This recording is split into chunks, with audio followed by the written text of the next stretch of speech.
substandard, contradicting official figures of 13 to 15%. In recent operations, this February 2025 alone, NAFDAC conducted extensive raids across several states. In Lagos State, over 3,000 drug shops were sealed and 12 truckloads of counterfeit medications were confiscated in the Idumota open drug market. That's according to a report from the newspaper, The Daily Independent. In Anambra State, at the Ogbogu Bridgehead Market in Onitsha, 14 truckloads of fake drugs, expired and falsified drugs were seized, according to the Vanguard newspaper. In Abia State, in Umumeje village, near the Aria International Market in Aba, NAFDAC uncovered a major depot where expired drugs were being repackaged and revalidated for resale, according to the Nation newspaper. These operations revealed a disturbing volume of adulterated and substandard medications worth billions of naira, highlighting the extensive network of counterfeit drug distribution in the country. These actions underscore the persistent challenges posed by counterfeiters who continually adapt their methods to evade detection. It is not just fake drugs that is counterfeited, soft drinks, alcoholic drinks, beverages, almost everything in Nigeria has become fake, counterfeit, and this is scary. The evil thing with these activities by our own brothers and sisters, our own compatriots, is that the consumption of these fake drugs and beverages often poses severe health risks. These include therapeutic failure, where ineffective treatment worsens diseases, toxic reactions, which can cause organ damage due to harmful substances. Today, you look around, you are wondering why liver, kidney, heart diseases are rampant, even amongst youth. You also have the antimicrobial resistance, where these substandard drugs become resistant to infections and increased mortality, of course, with preventable deaths rising due to ineffective or dangerous medications. Well, we now have our two guests, senior official from the National Agency for Food and Drug Administration, Mrs. Christiana Obiazikwo, Deputy Director of Public Relations, NAFDAC. And then we also have Mr. Musa Yerima, who is a licensed pharmacist and doctor. Thank you very much, Mr. Yerima and Mrs. Obiazikwo, for joining us on the program. Thank you, Dr. Abati. Thank you for inviting me. Thank you very much. Now, to join the conversation, you can call us at 0700-1051-1051. You can send us WhatsApp at 0909-916-4403. And you can also reach out to us on our social media accounts at City1051 on Zoom, Instagram, and Facebook. You're welcome to the show. Now, let's begin to engage our guests. Let me start with you, Mrs. Obiazikwo.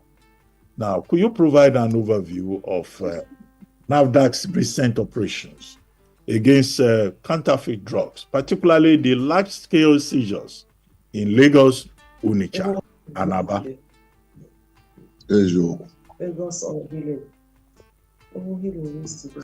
Hello, madam? Yes, thank you for having me, Dr. Abati. Our operation is still on. That's why I'm on the road, because there's a serious discovery and we're rushing to cover it. I apologize, the network may not be very stable because I'm on the road. We are still on. Like I told them, this operation is not just something we're doing now. It's an ongoing thing. We have a post-marketing surveillance and our enforcement routinely. We go out to shops, to these markets to screen. But we discover that at times, when you discover fake drug in some places, some other shops may go and hide their drugs. So on that note, we now decided that we are going to screen all the shops. So it's not just that we are doing it now. It's something that is an ongoing. It's a routine work of NAFDAC to screen shops. Though we don't do publicity for everything we do. And we're taking it a notch higher this time because of the prevalence, because of, what people think. And like I told them before, the massive drugs that we discovered, some of them are just hiding them out of NAFDAC watch. Most of them are expired. Yes, they can bring it out of the market. They went to hide it somewhere because they know that NAFDAC is up and about. NAFDAC is combing everywhere. NAFDAC will catch them. So that's why you see them renting houses outside the market to hide some of them. So the raid is not just a one-off thing we are doing this period. We do it regularly and we will still continue. Like even the Dumota market, we are still there. We are still trying to round up, and Aba, Onitsha, people are still working there. So the raid and the screening of the shop is still ongoing. Yes. Okay, madam, let me stay with you a bit. But what are the specific challenges that NAFDAC is facing? Particularly when you consider the fact that these fake drugs, expired drugs, they are not just manufactured here in the locations you have mentioned. They are also brought in through the borders, through Nigeria's porous borders. Is NAFDAC doing anything in that regard in terms of interagency cooperation? And how much success are you recording with that? Yes, we are doing a lot. We are collaborating with other agencies. We are collaborating with customs to tighten up the borders. And of course, the DG is trying to encourage local manufacturing, because now there's a policy she brought out. The policy is a 5x5 policy. If you import for 5 years and no evidence of manufacturing in Nigeria, will not give you approval to continue importing, because we discovered that it's easy for us to monitor what is manufactured in the country, especially drugs, and to regulate what you bring into the country. And so we are not, the NAFDAC will no longer register you after 5 years of importing if you are not manufacturing in the country. And of course, the tariff for importation is very expensive, because we try to discourage importation. So that's what we are doing, encouraging local manufacturing, and of course, tightening the borders, collaborating with agencies. We've been signing MOU with most of them, so that they will collaborate with us. So, but the 5x5 policy is working, because a lot of companies have been importing. Most of them are establishing their outfit in Nigeria. Okay, Mr. Yerima, let me come to you, or rather, Dr. Yerima. As a pharmacist and a doctor, I'm sure you have come across patients who have been victims of taking fake drugs. Now, tell us, what are the health implications of consuming fake drugs, which some of us know will be severe? Will you elaborate on the specific risks associated with common counterfeit medications found in the market, especially in the North, where you are based? Okay. Thank you for having me on this very program, Dr. Abati. I'm most honored to be on this program. One thing about fake drugs is that we cannot discuss the effects, the health implication of fake drugs without understanding the topic in question. What are fake drugs? Fake drugs simply means counterfeit or substandard drugs. And they are drugs manufactured and packaged to look like the legitimate brand, even though they contain little to none amount of the active ingredients listed on the label. So, coming down to your question, the health implication of fake drugs, more especially in the North. I categorize these health effects into about 4 categories. Number 1, I've seen so many clients or patients come down with treatment failure. Fake drugs often contain incorrect or no active ingredients, which leads to ineffective treatment. And of course, there is the issue of drug resistance. We all know that poor quality antimicrobials, for example, for example, let me make example with antimicrobial, contributes to antimicrobial resistance, making infectious diseases to be harder to treat.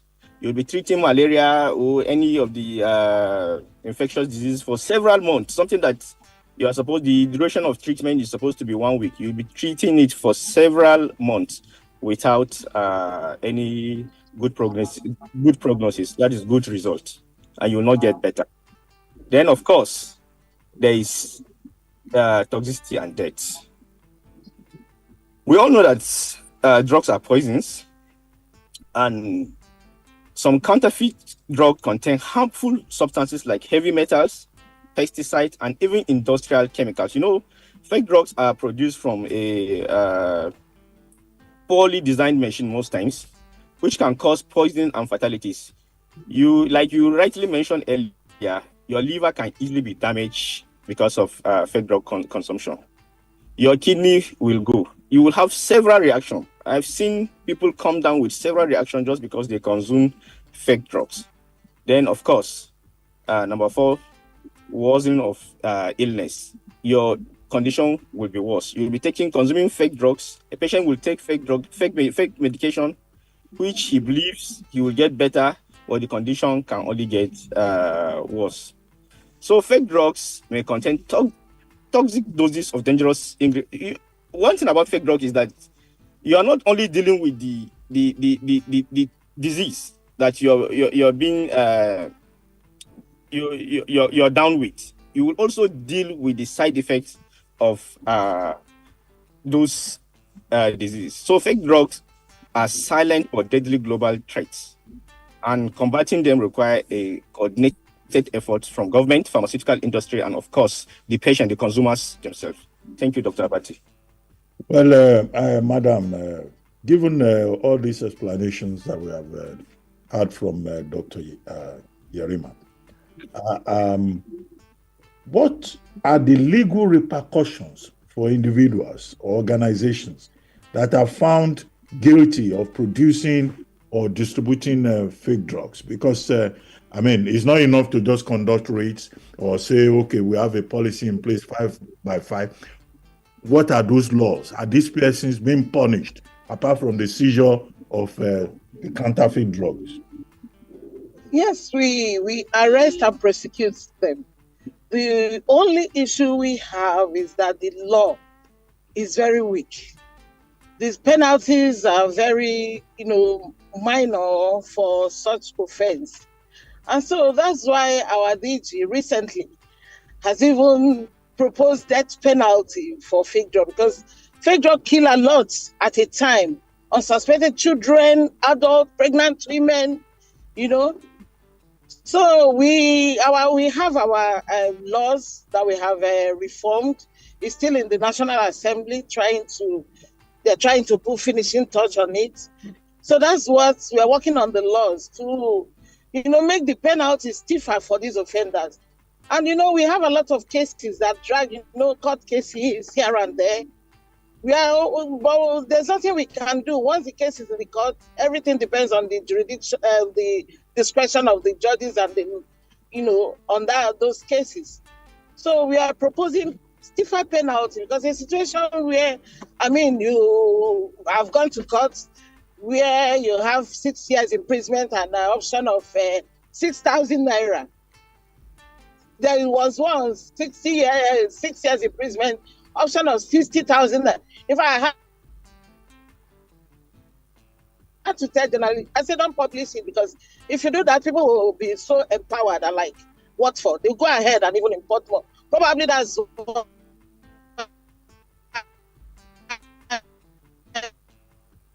we are seeing the upside. But our DG is very passionate about, it's not a very scientific person. You have to come out and let them know that you're there. Give them that confidence, It's not about lab and this and that. You must come to the public space to let them know what you're doing, because she's doing a lot. The way you see her once in a while she talks, that is who she is. She's very passionate. In fact, I worked with Dora Quinley, I worked with Professor Swede, all the DGs of NADA, I worked with all of them. And I see the passion in her. She's doing well. Madam, to be yeah, specific, you are yeah. referring to the current DG of NAFDAC, Professor Mojisola Adeyeye. Professor Mojisola Adeyeye. She's very passionate about this regulation of products in NAFDAC. Ensuring that Nigerians have wholesome food, ensuring that Nigerians have Can never work like a queen. Shit. Four. efficacious drugs. So she's really working very hard, and that us to fight the fake drugs. She is very determined, and that's what we're doing. Okay, Yes. thank you, madam. Well, Dr. Yarima, let me come back to you. Do you agree that there should be death penalty for persons who manufacture or sell fake drugs?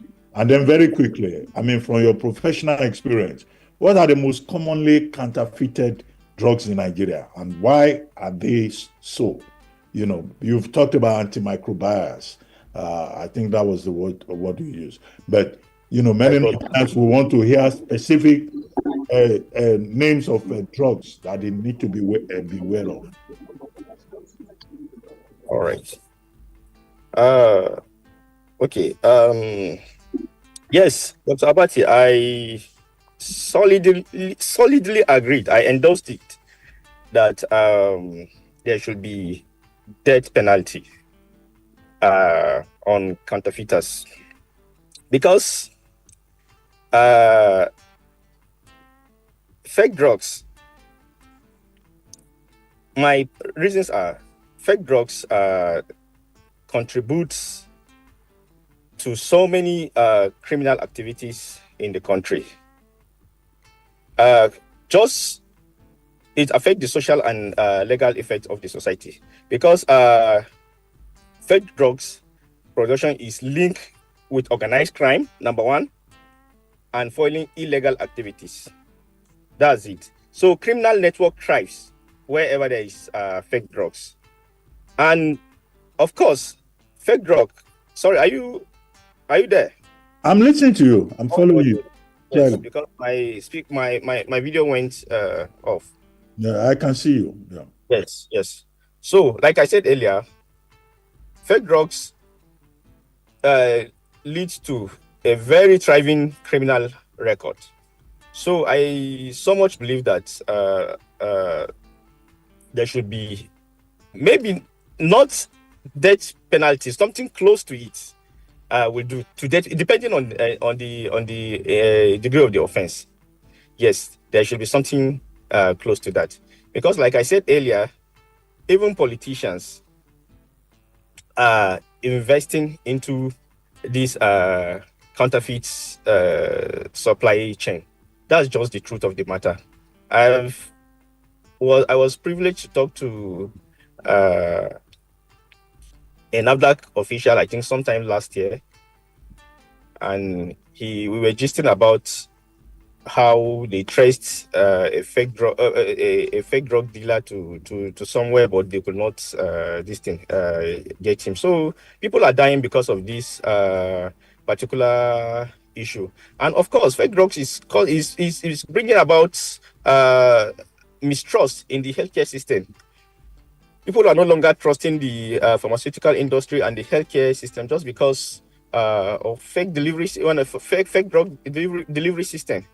So I think the law should be very strict on counterfeiters, so that it can be curtailed.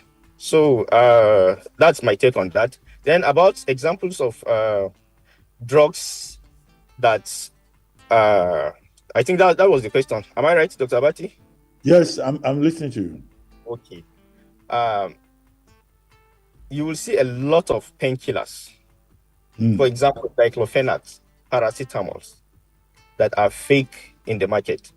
Just this December, a patient came to my office, and I think she was prescribed Ampiclox, which she bought it from I think nearby chemist to her house. And she told me that she's been taking this drug and there was no response. So I picked the Ampiclox from her hand, opened it, and pour the ingredients on a piece of paper. Then I brought another one from my shelf and emptied it on another piece of paper. I asked her to smell the two, and lo and behold, her own ampiclox doesn't have any. There's usually a penicillin-like smell that you would perceive when you smell ampiclox. The color was just white, and there was no any traces of penicillin-like smell on that particular ampiclox. So you will see a lot of diclofenacs, more especially in the north, that are fakes. That's painkillers, not just diclofenac. Ibuprofen, for example. I've seen paracetamols, PCM, there are a lot of fake paracetamols in the market. Just by mere looking at them, you will see that they are not elegant looking. When they are brittle, when you try to break them, they easily got broken. You will see a lot of septrins in the north that are fake. Common cold drugs for catarrh, that's what we call it here. There are a lot of fake of such drugs in the market, a lot of them, and so on and so forth. But mostly, you see a lot of antibiotics that are fake, more especially in the northern part of the country, because of their accessibility to Kano. Like you said earlier, Kano market was locked down some time ago, and there was a time that about close to 800 shops in Gombe. I think sometimes like last year, PCN locked about 800 shops in Gombe due to such kind of acts from the premises owners. So, like I said earlier, painkillers, antibiotics, common cold drugs, and so on and so forth. A lot of them are fake in the market, and people don't know that. That's why you will see a particular doctor or a particular prescriber is brand specific. He will tell you, go and get this particular company because he trusts this particular brand. That's why you will see a patient, no matter how expensive a particular brand of antibiotic is. For example, Augmentin. No matter how expensive it is, people still buy them because people trust that particular company. So, in a nutshell, that's why some doctors are brand specific, because of they're scared that their patient might consume counterfeit drug, and they all know the dangers it imposes on the masses. Thank you, Dr. Abati. Okay, thank you, Dr. Yerima. Well, I think both you and Mrs. Obiazako agree on the fact that the laws have to be reviewed. The penalties have to be stiffer. Now, death penalty may be something controversial. Some people like Amnesty International officials, for example, say, oh, death penalty is not really the solution. But definitely, people who sell drugs, who make drugs, medicines that affect other people, they need to be discouraged with stiffer penalties. But let me come back to Mrs. Obiaziko. Madam, now you are in charge of, the public relations part of NAFDAC. What are those measures that NAFDAC has put in place in terms of public awareness about the dangers of counterfeit drugs and how to educate consumers on identifying genuine medications? It's one thing to conduct the rates. It's another thing to let the people know that, look, beware of fake drugs. Hello, madam. Hello, Mrs. Obiaziko. Hello, madam. I'm with you. Can you hear me now? Okay, I can hear you now. Yes. Okay. Yes, we are strengthening our publicity in terms of, like, recently now we have an announcement we are running in channels. We try to educate people. We go to schools. We go to NYSC camp. We go to so many places, advocacy, and we are using the media. We have our program, NAFDAC and Your Health, on NTA. We have it in on TVC. We want to have it in other stations. But then we have been publicizing a lot of things we do. Like antibiotics. Now, you don't need to buy any antibiotics without scratching and test. We have this MAS, mobile authentication services, whereby you have the power to detect by yourself whether the drug is genuine or fake. Once you get to, and I keep telling you, once any anti-malaria or any antibiotics, if there's no scratch and test, it's fake, don't buy. And like Kanu you're talking about, we've moved them to coordinated wholesale centers. Because these issues of you touch a drug, paracetamol is weak, and it's because some of them are not stored in where they're supposed to be stored. Paracetamol is a common drug that, they manufacture in Nigeria. So it's disheartening if you get fake of it. Most times you have genuine of them. But because they are not stored in the condition they are supposed to be stored, that's why this coordinated wholesale center, we are taking it seriously. We have moved the Kano market from open drug market to a coordinated wholesale center where people go and purchase their drug, So no longer in the open markets where they are not stored drugs are stored in conditions that they are not supposed to be stored. So the issue of getting drugs from open markets in Kano is a bygone. Then, of course, before you buy antibiotics, let it be clear. There's a scratch and text. You must scratch and text that number to the number. The instruction is there, as if you want to load your recharge card. And once you do that, if there is no response, there is a number to call. Even if it's midnight, there is somebody to respond to that call. So nobody should be in a haste to buy drug because you're sick. You might be buying dead. Antibiotics, scratch, test, you get response. If there's any network problem, call that number before and of course, 24 hours you respond to there will be response. So if you don't see it in any antibiotic, that is a red flag. That antibiotic is fake. If you don't see it in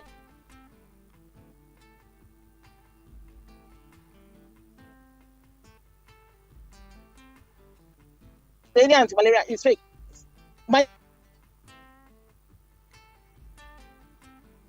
I did them to all the states of the federation have a coordinated wholesale center.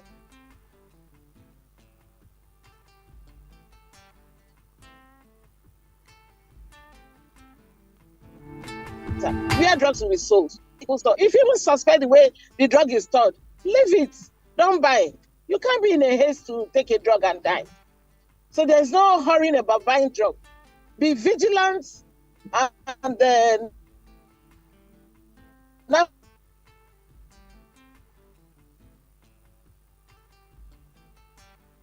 NAFDAC is still out because we are working. We have our technologies that we use to go into shops and test drugs. So what you're seeing, those markets are big. Of course, there are alarming discoveries. But then and then, if you consider the size of the market,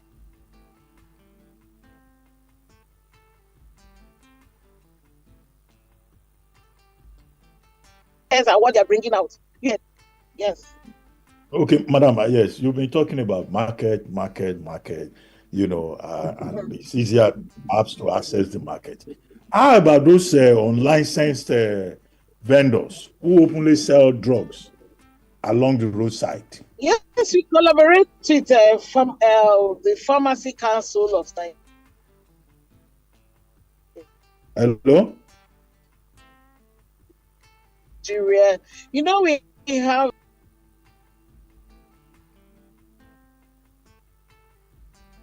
them to sense. So they are doing their own bit in terms of that.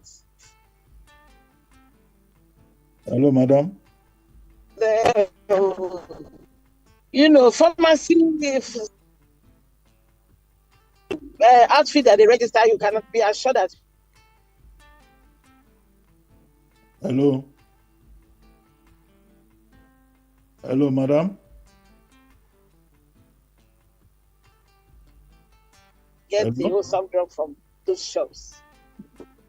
Okay, well, I get you. I was talking about market, get it from that place. Those are the whole where manufacturers, sell their drug. And we have this track and trace too that we are doing in pharmaceutical drugs. We are doing, once you buy a drug, you get the receipts. We can track where that drug goes to. We have it in chemicals, we have it on vaccines. So that's what NAFDAC is doing to ensure that Nigeria have efficacious drug. Okay. Well, let me come back to you, Dr. Yerima. Now, again, we're talking about patients. We're talking about consumers. What advice will you give to patients, consumers, to ensure that they are purchasing medications from reputable sources? In some other countries, that they differentiate between off-the-counter drugs and then prescription drugs. Now, but in Nigeria, there is nothing like prescription drug. There is nothing like you can just go to any pharmacy and tell them you want to buy this particular drug. There are no checks. So, what kind of advice will you give to patients? People even do self-medication. Everybody in Nigeria is a doctor. If they feel any symptom, they will say, "Hey, this is what I should use." Dr. Yerima, over to you. Okay. Thank you for that question, Dr. Abati. This is, of course, what we deal with every day.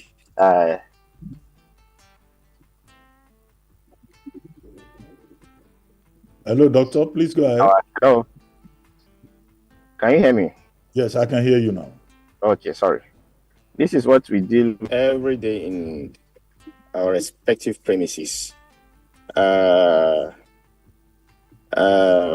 you said earlier, there are over-the-counter drugs and there are prescription-only drugs. That's POM, and those things are available in Nigeria. It's just that the healthcare system doesn't really empower it. Just this December, I was in Accra, and three of us, my colleagues, we were in Accra. We went to buy, I think it's one simple antibiotics. I think one of us was having a common cold, and we went to buy Septrin.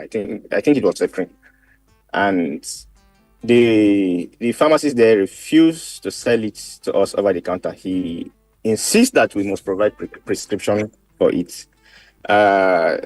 In a country like Ghana, those kind of laws are being regulated. My advice to patients on such kind of things is that always engage your doctor or your pharmacist whenever more especially the pharmacist, whenever you are in a pharmacy and you come to buy drugs, always take the advice of your pharmacist. And like Madam rightly said, make sure the scratch card on each and every drug should be scratched, texted, and wait for a response whenever you acquire a drug. Before you take it, like you rightly said, don't be in a hurry to take drug. Because like I said, drugs are poisons. The difference between a drug and poison is just a thin line. It's just it's just a very thin line. So people should not be in a hurry to consume what will kill them. People should not be in a hurry to consume what will kill them. And always ask for information about a particular drug before consuming it. And there's one bad habit with Nigerians. When they see Mr. A,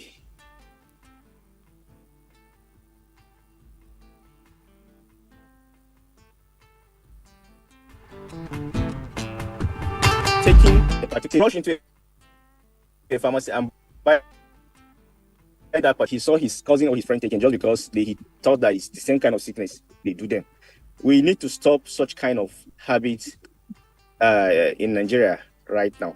So always ask your pharmacist for information about drugs.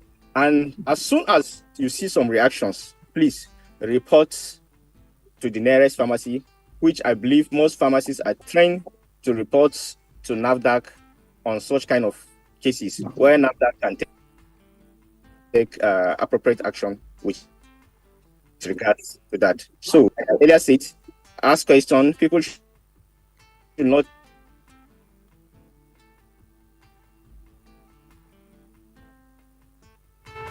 take drugs only drugs must be prescribed. must be prescribed in a hospital. Over-the-counter drug like paracetamol, for example, you can those are drugs you can easily go to a pharmacy or a chemist and get them.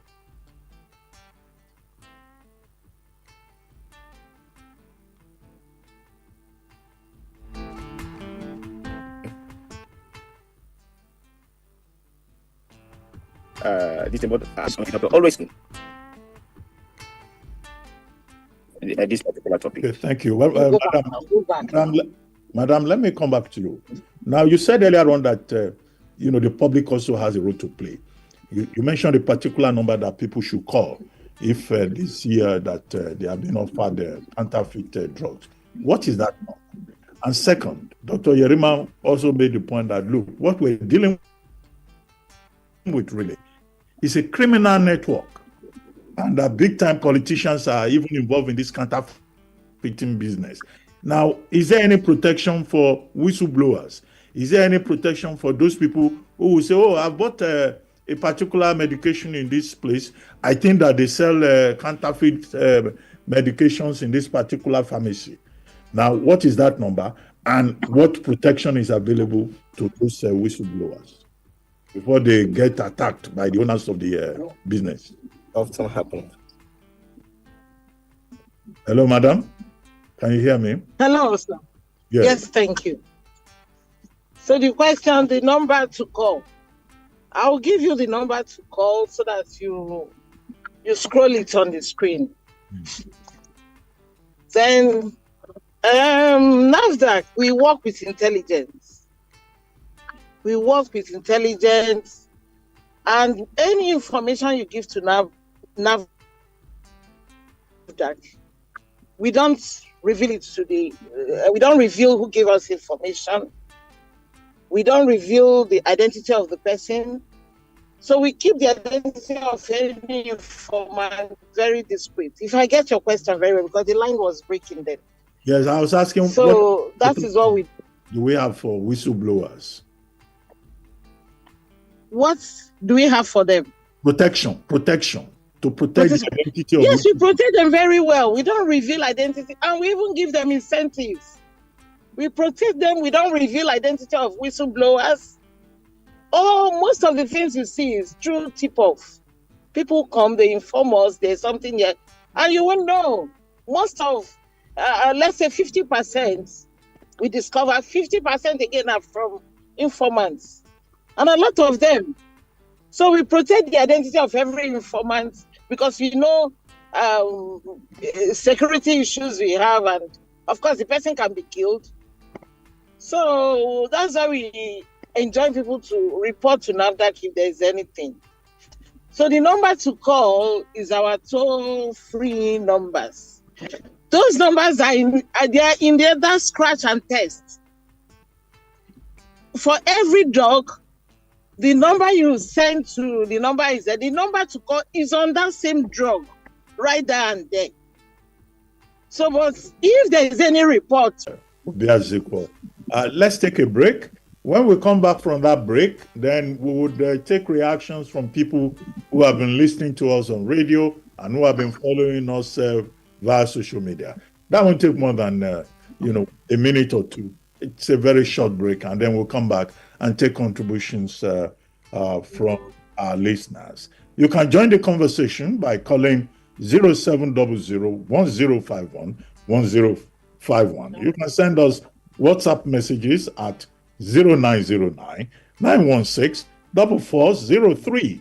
And then, of course, messages via social media at City1051 on Zoom, Facebook, and Instagram. We're now going on a short break, and when we return, we'll be taking calls. So please dial in and let us know who you are and where you are calling from. We take this short break, and we'll be right back. Stay with us. with REUBEN ABATI on City 105.1 FM. When you need unbiased information, balanced analysis, reviews, and insight on the policies and programs that concern you, listen to City Talks with REUBEN ABATI. Be a part of it. Call 0700 1051 1051 to lend your voice on topics and help shape our country for the better. My name is REUBEN ABATI. I will be your host on City Talks from noon to 1 p.m. every Saturday. Join me as we dissect major issues of public interest. You will be glad you did. City Talks with REUBEN ABATI on your number one lifestyle station, City 1051. From noon to 1 p.m. every Saturday.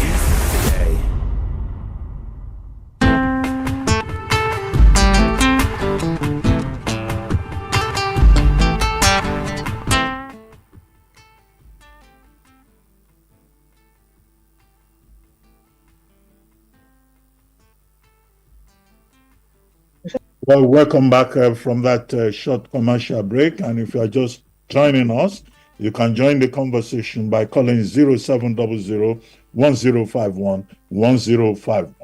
And you can also send us messages via WhatsApp at 0909 916 4403.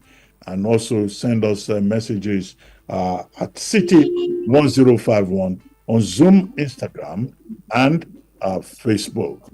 Well, very quickly, we're waiting for calls. Who will go first? Well, there is a gentleman here who has sent in a message. Good afternoon, sir. Ask your guest how will someone know fake and good drugs? Ayo from Ogba.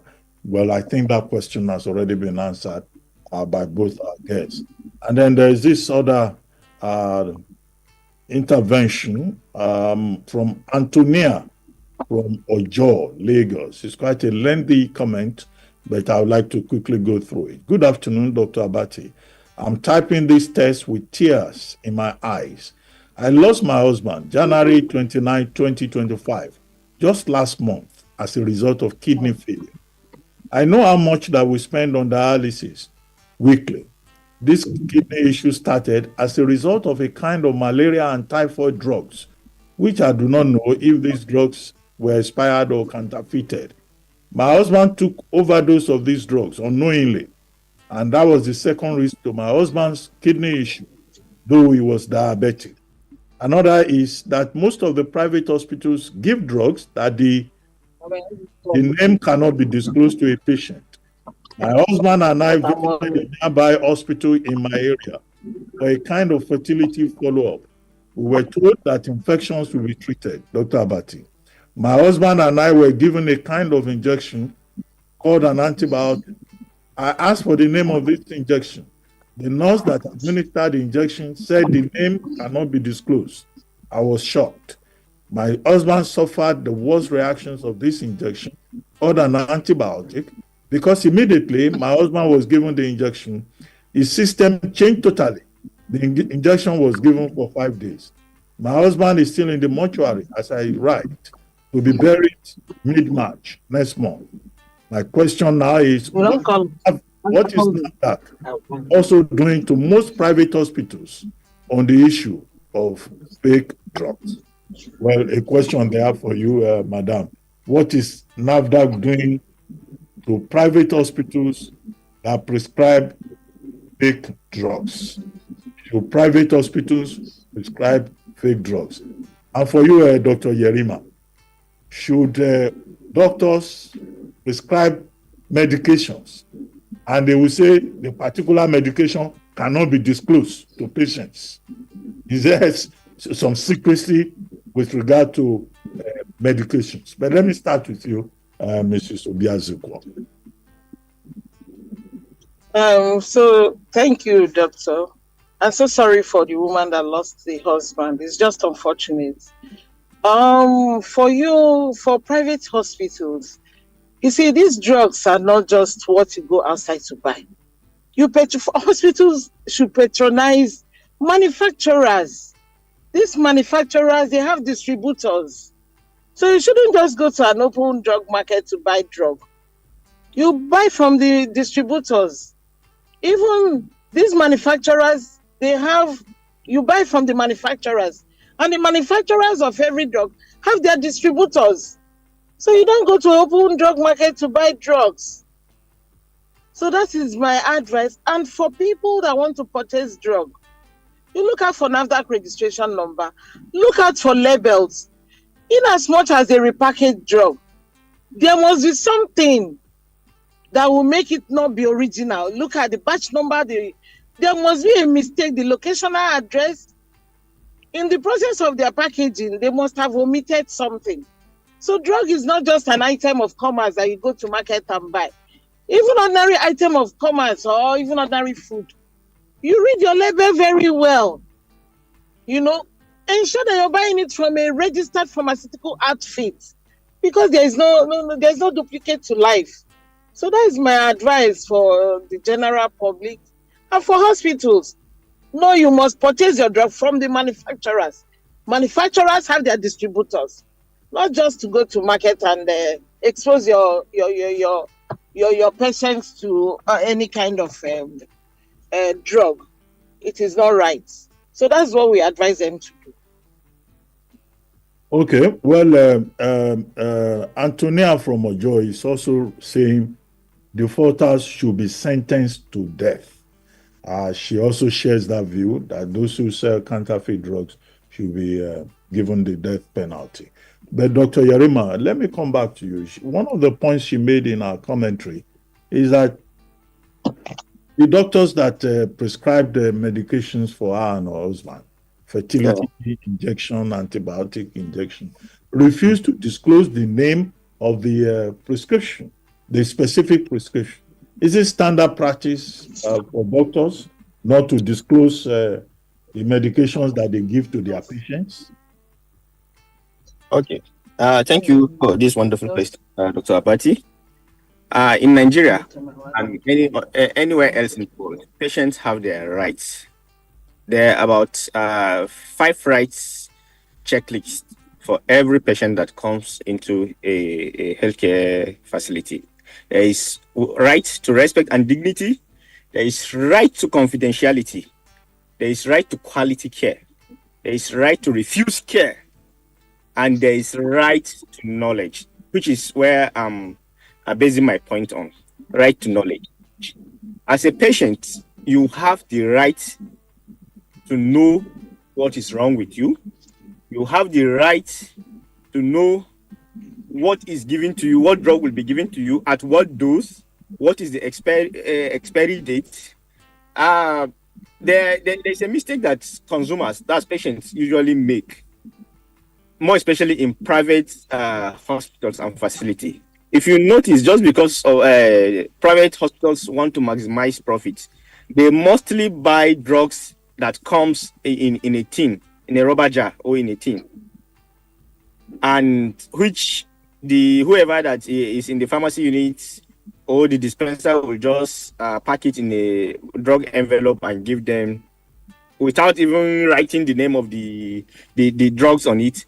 Always request that you should see the expiry dates for those kind of drugs that are in a tin that you will be given in an envelope. Please, Nigerians, always request that you should see, if possible, snap it on your phone, with your camera phone, the expiry date, the name of the drug, the NAFDAC registration number of that particular drug. Always request for these things. It's your right.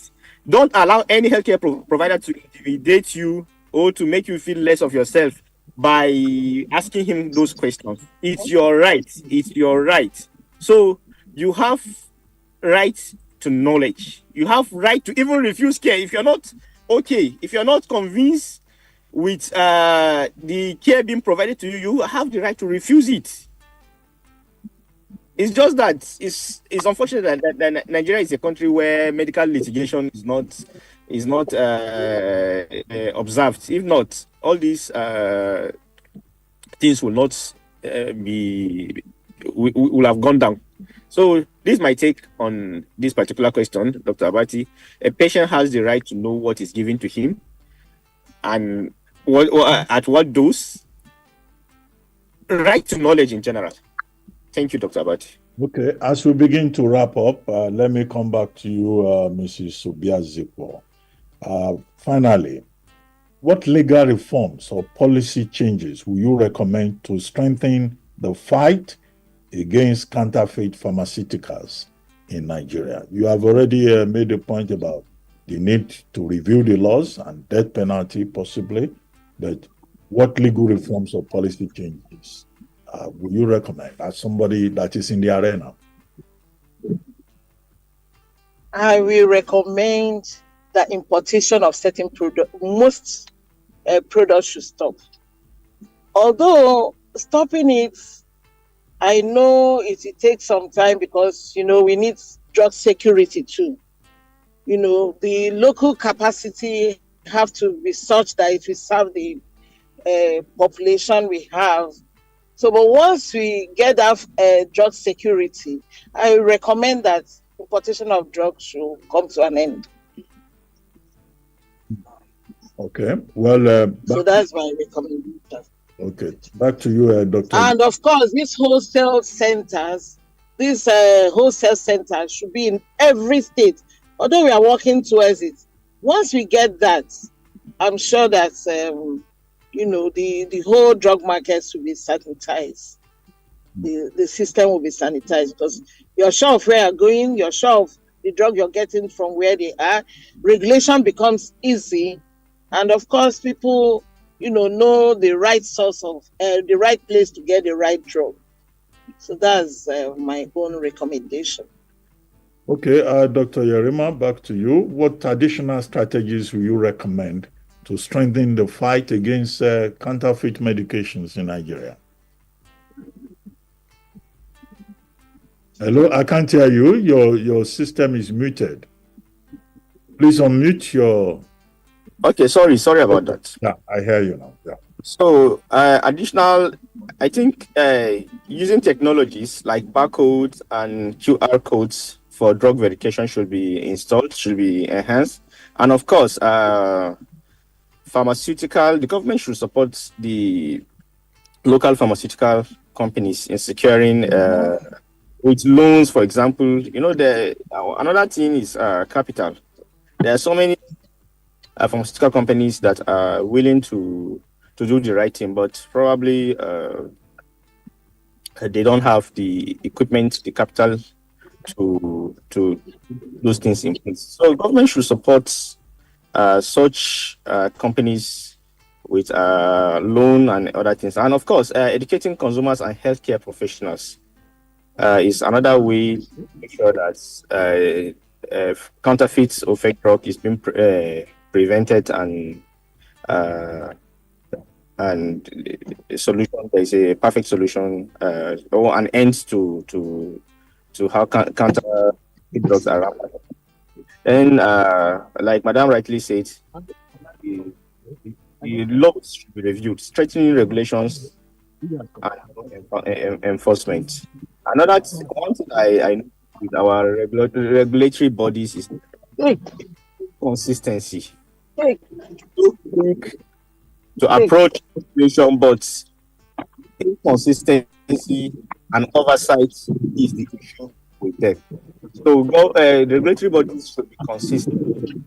Most of the regulatory bodies, they will just come and fine you after you pay. You just you won't see them again until probably next time they are having such exercise. So they should be consistent. They should be consistent. And well, that's the issue. Yeah. So number one, the regulatory bodies should be strengthened. There should be educating consumers and healthcare providers. Then technologies like barcodes and QR should be provided, and of course, supporting pharmaceutical companies with the means to make sure that there is perfect local. That's the counterfeit drug. Thank you, Dr. Well, on that note, I would like to thank both of you, Dr. Musa Yerima and also Mrs. Christiana Biazekwa, for joining us on City Talks with REUBEN ABATI today.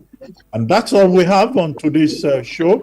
The menace of fake drugs is a multifaceted challenge that endangers public health and undermines trust in our healthcare system. While significant strides have been made, continuous collaboration between regulatory agencies, healthcare professionals, law enforcement, and the public is very important. As consumers, vigilance is also important. We've been told, always purchase medications from reputable sources, verify product authenticity, and report any suspicious products to the appropriate authorities. Together, we can protect our health and uphold the legacy of pioneers like Professor Dora Akunyili, who dedicated their lives to this noble cause. We remain committed to bringing these conversations to the forefront. And to our listeners, thank you for joining us today. Let's keep the conversation going on our social media platform. And thank you to all those who called in and those who engaged with us via Zoom and Facebook. The conversation continues online. You can reach me personally on my Instagram page at ABATI1990, and you can follow at City1051 on all social media platforms. For those of you who tuned in late, you can watch the full show on YouTube page City1051. And when you do so, don't forget to subscribe and leave your comments. And don't forget also to join us next week at 12 noon for another exciting edition of City Talks. I'm REUBEN ABATI. The show was produced by Kasmi Ozuruigbo, Oluwaseun Adetitun, Pastor Sodemero, Oluwatobiloba Samson, and Abiodun Odunton. The executive producer is Roger Allen. Until next week, stay informed, stay safe. Thank you for listening. Have a great weekend. Bye for now. Most of the contracts in NDDC are given out to members of National Assembly, but you don't know about it. It's okay. When you need unbiased information, balanced analysis, reviews, and insight on the policies and programs that concern you, listen to City Talks with REUBEN ABATI. He is Partalix. Call 0700 1051 1051 to lend your voice on topics and help shape our country for the better. My name is REUBEN ABATI. I will be your host on City Talks from noon to 1 p.m. every Saturday. Join me as we dissect major issues